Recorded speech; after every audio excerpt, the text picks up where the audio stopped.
Welcome to the Home Assistant How-To with Bearded Thinker. Today we are going to install Synology DSM component. Let's get started in 10 seconds.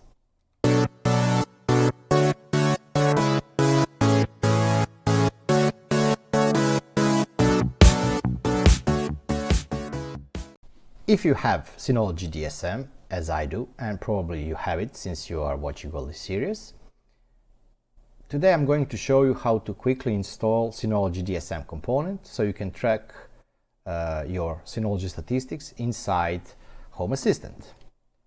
First, we have to create a special user with administrative privileges so Synology can share its statistics and data with the Home Assistant. We go to Control Panel, Users, Create New User.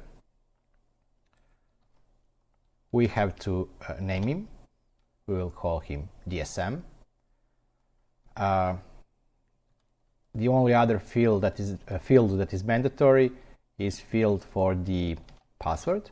I will use my password I have prepared for this. Next, we have to define groups where this user will belong to. We have to tick a box next to the administrators because those statistics are only available to administrators. But with creating new additional administrative account, we are also opening up a hole in the system, so we have to close everything this user doesn't need to see or use. We will define that we don't want him to have access to folders. He doesn't need to have any special quota, and we will deny all the applications available on our system. So more or less, this account cannot log in, this account cannot see any folder, but it will see statistics needing for the Home Assistant. And this should be it. The account is now created. If we go in and check, we will see we have username, password, user groups, both administrators and users, and permissions no access and applications deny. Now let's go into the configuration of Home Assistant.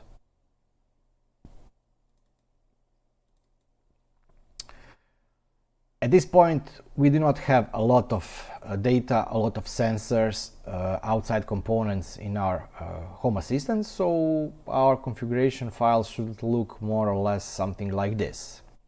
But as we will be adding more and more components, let us first create a new document. I will do it this way. Okay, File, Save As.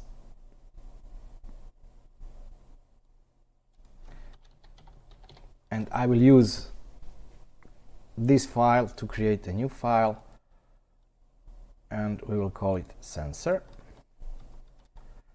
This file will be used in the future to create and add other sensors. So we will create first sensor. I always name them so I can easily find them later. Synology, and we will now define platform. Platform is how I explained it to myself, is another way of telling system to look for a component, and this component is called Synology DSM.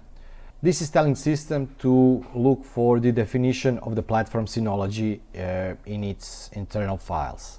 After that, we have to define the host IP address, but we will not be defining here. We will just put a variable, and content of the variable will be in the secrets file.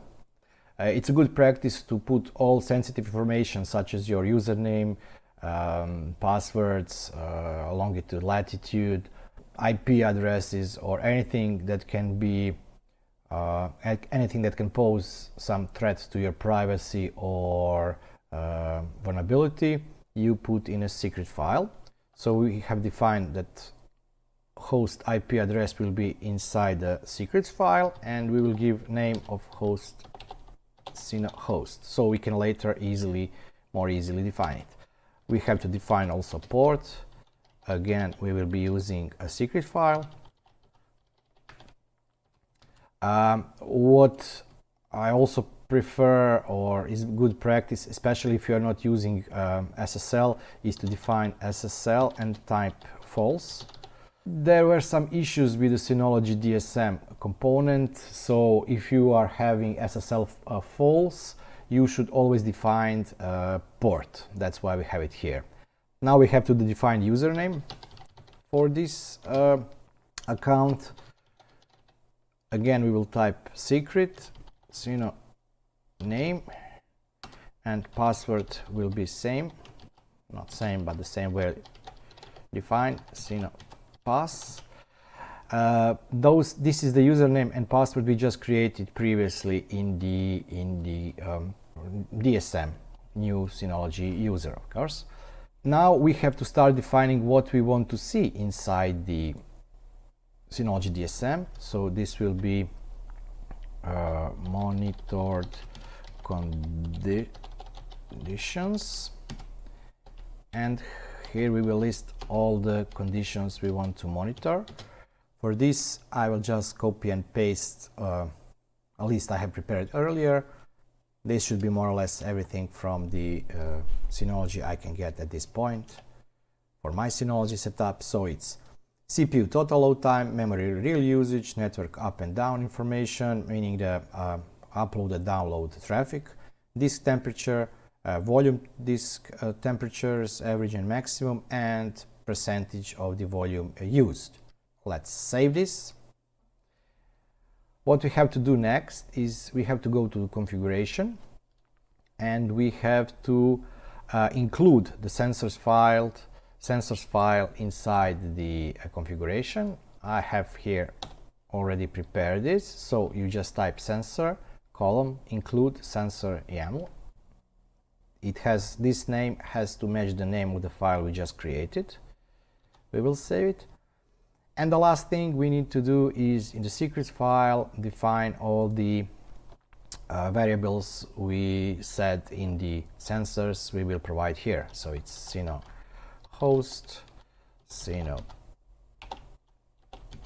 port, name, pass. Okay, let me just double check. So it's host, port, name, and pass. Host, port, name, and pass. Okay, we're missing here something.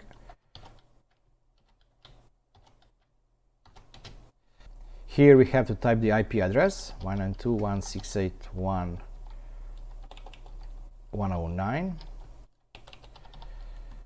Port is 5000 if you are not using SSL. Serial name is DSM, and I will type here the password I created previously for this account, and this is it. File, save. Okay, we can now go to Home Assistant. And the last part we have to do here is reload configuration. You need to go to configuration, server control, and if you do not see here check configuration, click on your username, tick and activate advanced mode, go back to the configuration, server control, and press check config. Everything should be okay. We can now restart the server. Since we still do not have much of the components inside, this will be done very quickly. And Home Assistant has restarted. We can now add new components to our interface. I do not have any tabs here yet, so let me create one. I'll call it Synology. I will not choose any icon for now, we'll leave it as is. We'll go to Synology tab, add new one, and now we can add some entities, graphs. For this demo purpose, I will just list all the entities we have created previously. So it's entities. Let's look at those entities. Okay, if you by any chance don't see anything here, it's possible that the data between the Synology and Home Assistant still hasn't been synchronized. It can sometimes take up to 15 minutes to synchronize data. Let us add everything here. So we will have a CPU load, total load. Then we will add memory usage. Let's select network up and network down speeds. And of course, let's add temperature. We also created average temperature and maximum temperature. Those two entities sometimes do not show or get information as they should be. You just keep them running for some time. If there is nothing there, you can remove them. Let's add, I think last one is volume used. Save. And this is it. We have created our first component, Synology DSM component.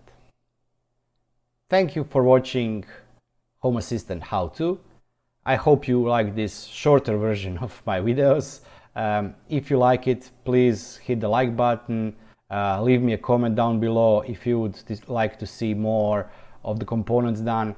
I probably could do a lot of components that do not need any external device, and I could probably also do IKEA, a Tado thermostat, a Tado smart valves, Chromecast, and some other components I have lying around the house and I'm using. So if you like this video, please press the like button. If you haven't subscribed, please subscribe and hit the bell button so you get notified. Leave a comment and I will be seeing you in the next Home Assistant how-to video. Bye bye.